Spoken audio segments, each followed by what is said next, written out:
Hi guys, PJ here. Today I'm going to be showing you how to remove the radio. I mean, this is an aftermarket one, but it's the same principle for the original radio from a Granvia. Now this is an older vehicle, it's around the 2000 era I believe. It's actually got a private plate, so I can't be sure on the exact year, but still. And I'm just going to show you very quickly how to do this. It should literally take you about a minute to get one of these out. It's nice and simple. The important thing to do is make sure you have a plastic leverage device like this. Don't use a steel screwdriver, you will damage the trim on the vehicle. These are sort of £1 off eBay a pack. This is made by Bojo, the firm plastic. They're ideal for levering trim. Right, first thing to do, get your ashtray, squeeze the top, pull it out, put it safely out of the way. I wouldn't put it on your seat because they tend to be a bit mucky. And then you've got two Phillips screws, one here and one here. Undo both the Phillips screws, take those out. Like so, don't drop the screw, which I have done before in the past, down these little crevices. Pain in the neck's fine once you do that. Take both out. They're not very long, they're not deep screws. Magnetic screwdriver just help there somewhat. And once you've done that, you are free to get your plastic leverage device. Normally you can pull them with your fingers, this one's a bit tight. And yeah, hang on, just give it a bit of a tug. There we go. Like I say, I've got a tight one here just because I'm trying to video it one-handed for you. There we go, pop. So that's gone, yeah.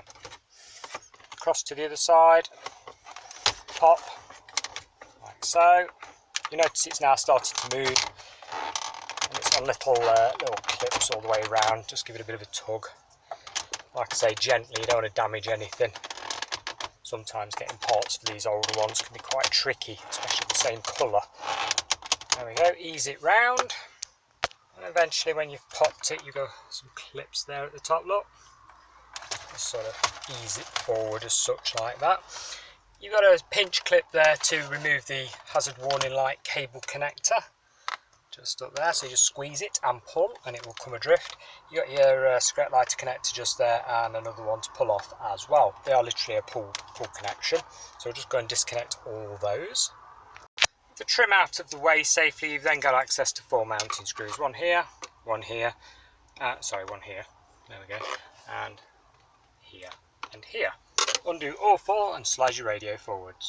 With all 4 screws now removed, support your radio because it can be quite weighty. There we go, we can pull it forwards. This, as I say, I got an aftermarket radio in already, so it's got a little converter to convert it into normal ISO, like so. So we can just unplug this.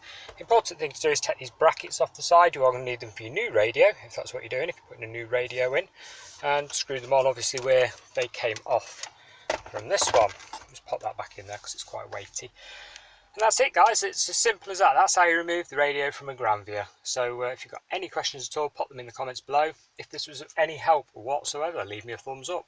If you thought it was crap, no problem, leave me a thumbs down. Thanks for watching. Bye for now.